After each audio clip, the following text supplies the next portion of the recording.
அப்பாவுக்கு என் மேலே இருக்கிற நம்பிக்கை ரொம்ப ரொம்ப அதிகம். பிரம்மா கிட்ட அவர் சொன்னது வெறும் வார்த்தை இல்லை, வாக்கு. குரு பிரம்மாவுக்கும் உங்கள் அப்பாவுக்கும் என்ன சம்பந்தம்? இருக்கு இருக்கு இருக்கு இருக்கு நிறைய இருக்கு. 2000 வருஷம் சம்பந்தம் இருக்கு. அகத்திய சித்தர் மூலிகை வைத்தியத்தை பற்றியும் அது மக்களுக்கு எவ்வாறு பயன்படுதுங்கிறத பற்றியும் பல லட்சக்கணக்கான குறிப்புகளையும் கண்டுபிடிப்புகளையும் பூரண பொக்கிஷம் அப்படிங்கிற ஒரு சுவடி தொகுப்பை வச்சிருந்தார். அந்த பரம்பரையில் வந்த சீடர்கள் அந்த குறிப்புகளை பயன்படுத்தி வைத்தியம் பார்த்தாங்க. அப்படிப்பட்ட ஒரு பரம்பரையிலிருந்து வந்தவன் தான் குரு பிரம்மா, துவாரகன் வம்சாவளி. நானும் அப்படிப்பட்ட ஒரு பரம்பரையிலிருந்து பிறந்தவன் தான் நன்மாரனார் வம்சாவளி. மூலிகை வைத்த முறை குறைஞ்ச பிறகு பரம்பரை தொழிலை விட்டுவிட்டு வைத்து பிழைப்புக்காக எல்லாரும் வேற வேலை தேடி போயிட்டாங்க. ஆனா குரு பிரம்மா புத்திசாலியாச்சே, இதுல எப்படி காசு பார்க்கலாம்னு யோசிச்சான். ஆதி தமிழர்களோட பல கண்டுபிடிப்புகளை ஃபாரின் கார்பரேட் கம்பெனிகளுக்கு விற்க ஆரம்பிச்சான். வெளிநாட்டுக்காரன் நம்ம கிட்ட இருந்து வெறும் இயற்கை வளங்களையும் சிலைகளையும் வைரங்களையும் மட்டும் கடத்தல, நம்ம மக்களோட அறிவையும் சேர்த்து கடத்தினான். இதுக்கு சப்போர்ட் பண்ண வந்தா அந்த குரு பிரம்மா. நம்ம தமிழர்களுக்கு சொந்தமான மூலிகையில ஃபாரின் கம்பெனிகளுக்கு பேட்டன் பண்ணா. கோடி கோடியா சம்பாதிச்ச குரு பிரம்மா கண்ணுல ஒரு நாள் ஒரு சோடி பட்டுச்சு. அதுல நீண்ட ஆயுளுக்கான ஒரு குறிப்பு இருந்துச்சு. இதயம் அடிபடாம அதிக ரத்தப்போக்கு இல்லாத இறந்து போன ஒருவன் உடம்புல அந்த மூலிகை சார வலது கால 2 சொட்டு விட அவன் உயிர் பிழைப்பான்ங்கிறது செய்தி. இது அவனுடைய பேராசையை இன்னும் தூண்டி விட்டுச்சு. அந்த மூலிகை பேர் என்னன்னு தெரியுமா? நிசம்பசூதனி. அதை தேட ஆரம்பிச்சான், வெறி பிடிச்சு தேட ஆரம்பிச்சான். குறிப்பா பாரம்பரிய வைத்தியர்களை தேடினான். காசுக்கு விலை பண்ணவங்களும் பயந்து கொடுத்தவங்களும் அதிகம். ஆனா அவன் தேடினது எதுவும் அவனுக்கு முழுசா கிடைக்கல. ஆனா அதே நேரத்துல இதே ஆராய்ச்சியை பல வருஷங்களுக்கு முன்னாடி முயற்சி பண்ணி அதற்கான பதிலையும் கண்டுபிடிச்சாரு எங்க அப்பா. கடைசியா அவரையும் சந்திச்சான். நிசம்பசூதனி வெறும் உயிர் காக்கும் மருந்து மட்டுமல்ல, 100 வருஷம் பழமையான நிசம்பசூதனி கிடைச்சா அதுதான் உலகின் மிகச்சிறந்த நோய் எதிர்ப்பு சக்தி தரும் மருந்துன்னு கண்டுபிடிச்சாரு எங்க அப்பா.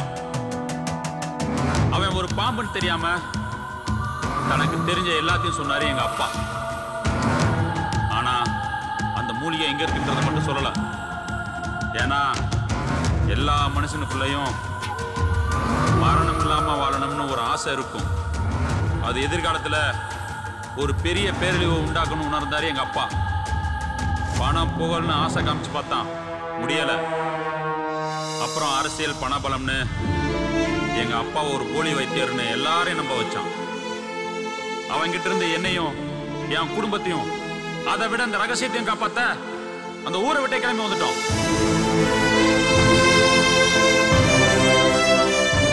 அந்த ரகசியத்தை காப்பாத்ததான் நாங்க இந்த ஊருக்கே வந்தோம். 100 வருஷம் பழமையான நிசம்பசூதனி இருக்கிற இடம் இந்த செங்காவனம் தான். எனக்கு மட்டும்தான் தெரியும் அந்த நிசம்பசூதனி எங்க இருக்கு.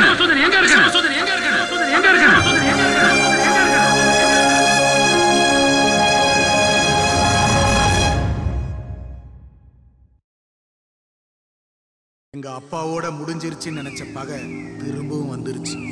என் பகை கவினியும் கலையும் பாதிச்சிடக்கூடாது. அவங்க கிட்ட இருந்து நான் தள்ளி இருக்கிறது தான் அவங்களுக்கு பாதுகாப்புன்னு நினைச்சேன். அப்படி நினைச்ச நிமிஷத்துல கலை என்ன தேடி வந்துட்டா. என்னால யாரையுமே நம்ப முடியல. நம்ம பேசிட்டு போன பிறகு டாக்டரும் குரு பிரம்மா சார் எல்லாரும் நீங்க என்ன சொன்னீங்க, என்ன பண்றீங்கன்னு விசாரிச்சாங்க. நம்ம 2 பேருக்குள்ளேயும் என்னன்னு கேக்குறாங்க. நீங்க காட்டுக்குள்ள எதையோ மறைச்சு வச்சிருக்கிறதாவும் அதை பார்க்க அடிக்கடி தனியா போறதாவும் நினைக்கிறாங்க. அதை தெரிஞ்சுக்க விரும்புறாங்க. நீங்க என்ன விரும்புறீங்களா? சாரி, கேள்வியை தப்பா கேட்டனும். நான் எதை பாதுகாக்கிறேன்னு உங்களுக்கு தெரியும். அது எங்கே இருக்குங்கிறத நீங்கள் தெரிஞ்சுக்க விரும்புகிறீங்களா? வேண்டாம், ஒன்றும் தெரிய வேண்டாம்.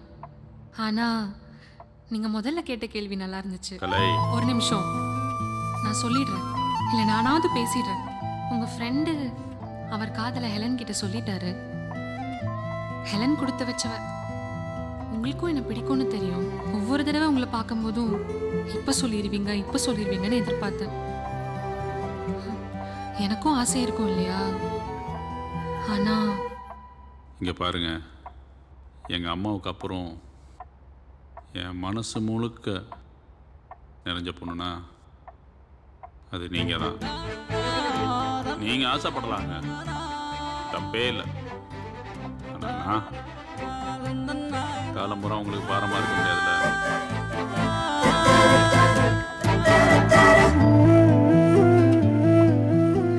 நான் சொல்லி முடிக்கிறதுக்குள்ள என் முகம் முழுக்க முத்தம். 18 வருஷத்துக்கு பிறகு இந்த முகத்துக்கு முத்தம் கிடைச்சது.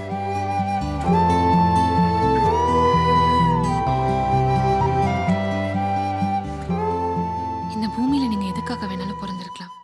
ஆனா நான் பிறந்தது உங்களுக்காக மட்டும்தான். வாழ்க்கையில் சொந்தம் சேர்ந்துக்கிட்டே இருக்கும். எல்லாருக்கும் உண்மையாக இருக்கணும். நம்மளை நம்பியவர்களை கைவிடவே கூடாது.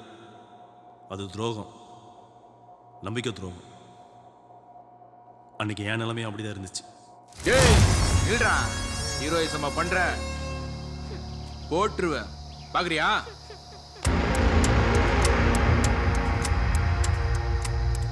என்ன சார் வேணும் உங்களுக்கு? எனக்கு இல்லை, என் குருவுக்கு வேணும். நிசம்ப சூதனி. அதை பற்றி எனக்கு ஒன்றும் தெரியாது. டேய் நடிக்காதடா. உன் ஃப்ரெண்டு உங்ககிட்ட சொல்லியிருப்பானே, நீங்கள் 2 பேரும் திக் ஃப்ரெண்ட்ஸ் ஆச்சு. 2 பேரும் சேர்ந்து தானடா காட்டுக்குள்ளே போவீங்க. அதை பற்றிலாம் அவன் என்கிட்ட சொல்ல மாட்டான். அப்புறம் என்னடா ஃப்ரெண்ட்ஸு? ஒன்று பண்ணு, உன் ஃப்ரெண்டு கிட்ட நிசம்ப சூதனி எங்கே இருக்குன்னு கேட்டு அது இருக்கிற இடத்த சொல்லிட்டு இவன் இருக்கிற இடத்த தெரிஞ்சுக்கோ. ஐயோ, நீ என்ன சொல்ல வரேன்னு எனக்கு ஒன்றும் புரியல. டேய் உனக்கு இன்னுமா சீரியஸ்னஸ் புரியல?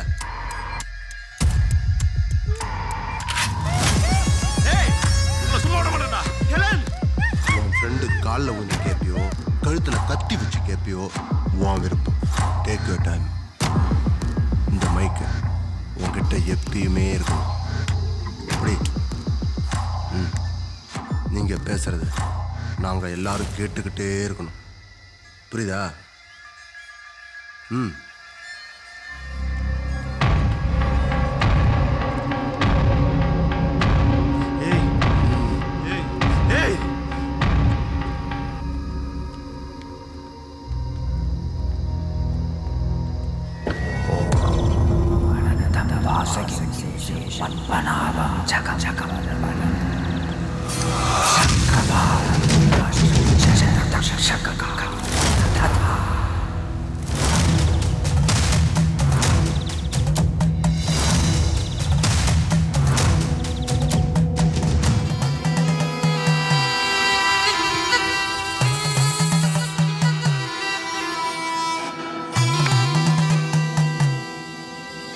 விஷம் கொண்டு பயம் தந்து சிவன் கழுத்தில் இடம் கொண்டு கதை கூறி சதை கீறி குருவாக உருமாறி படை நடுங்க படம் எடுத்து விடம் தொடுத்து யுத்தம் செய்யும் என்னை ஆளும் தெய்வமே போற்றி.